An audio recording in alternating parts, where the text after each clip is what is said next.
अस्सलामुअलैकुम वरहमतुल्लाहि वबरकातुहू। हज़रत शेख अबू कासिम कुशैरी रहमतुल्लाह अलैह फरमाते हैं कि एक शख्स मेरे पास आया और कहने लगा, मेरी एक अजीब हाजत है। मैंने मन्नत मानी कि अगर हाजत पूरी होगी तो मदीना मुनव्वरा जाकर रोज़े रसूल सल्लल्लाहु अलैहि वसल्लम की ज़ियारत करूंगा। हाजत पूरी हो गई लेकिन मदीना जाने की तौफीक ना मिली। एक दिन दिल बड़ा बेचैन हुआ, सोकर लेट गया। ख्वाब में मैंने नबी पाक सल्लल्लाहु अलैहि वसल्लम को देखा। आप सल्लल्लाहु अलैहि वसल्लम ने फरमाया, तूने मन्नत मानी और वादा किया था लेकिन पूरा ना किया। वो शख्स रोने लगा और अर्ज की, या रसूल अल्लाह, तौफीक नहीं मिली।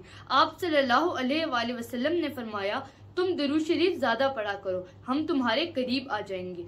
ये है दुरूद पाक की बरकत के जो मदीना ना जा सके वो दुरूद से मदीने वाले के करीब आ जाता है। सल्लल्लाहु ताला अला हबीबिही मुहम्मदिन व अला आलिहि वसल्लम। रोज कम से कम 100 बार दुरूद पाक पढ़ा करें। बहुत शुक्रिया। अल्लाह हाफिज।